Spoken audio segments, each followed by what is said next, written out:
okay এটা so question number 18 to question number 18 কি কৈছে যদি p আৰু q দুটা ধনাত্মক অখণ্ড সংখ্যা যাতে p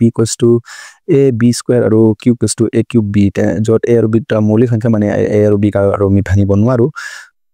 সংখ্যা তাৰ লসাগু ওলাব লাগে p আৰু q ওকে তো p মানে আমি ভাঙিব পাৰো a b স্কয়াৰ বুলি কৈছে তো a *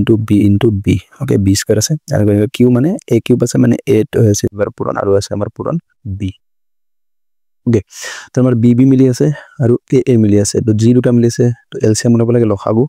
g দুটা মিলি আছে তো এবাৰ লিখিব লাগে আৰু বাকি নিমিলা লাগে গুটেই তো b মিলা নাই a মিলা নাই a মিলা নাই তো a দুটা মিলা নাই আৰু b মিলা নাই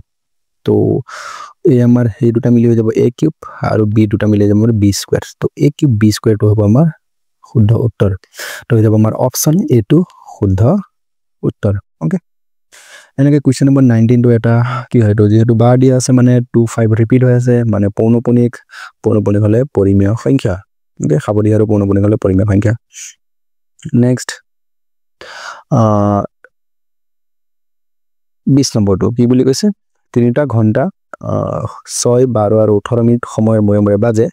যদি তিনিটা ঘন্টা একেলগে 6 am ত বাজে মানে 6টা বজাত বাজে ৰাতিপুৱা ওকে তেনে পৰৱৰ্তী কিমান সময়ৰ পাছত বেলেগ কেইটা একেলগে পুনৰ বাজিবা ওকে সৰি বেলেগ কেইটা নহয় বেল কেইটা মানে ঘন্টা কেইটা একেলগে বাজিব তো মই আগতে কৈছিলো যদি একেলগে শব্দটো দিয়া থাকে একেলগে বাজিব হলে মই সদায় কি হয় একেলগে লগ লাগিব বা বাজিব এটো হলে আমি সদায় লসাগু উলিয়াব লাগে তো 12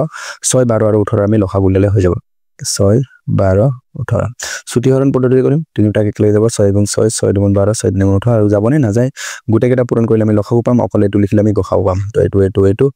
6 * 6 6 * 12 আৰু 12 * 36 তো আমাৰ কিমান 36 মিনিট পিছত তো এটা 6 বজাত বাজিছিলে তো 6:36 ত বাজিব তো এটা হ'ব আমাৰ অপচন ডি টু শুদ্ধ উত্তৰ ওকে ইয়াৰ পাছত 21 নম্বৰ প্ৰশ্নটো পৰিমেয় সংখ্যা 33/2 স্কয়াৰ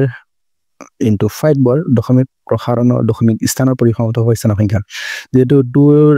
ইয়াত আইএস পাৱাৰ আমাৰ স্কয়াৰ আছে তো যেটো 2 আছে তো আমাৰ হ'ব দুটা সংখ্যাৰ পিছত শেষ হ'ব আৰু কটাকটি একো না যায়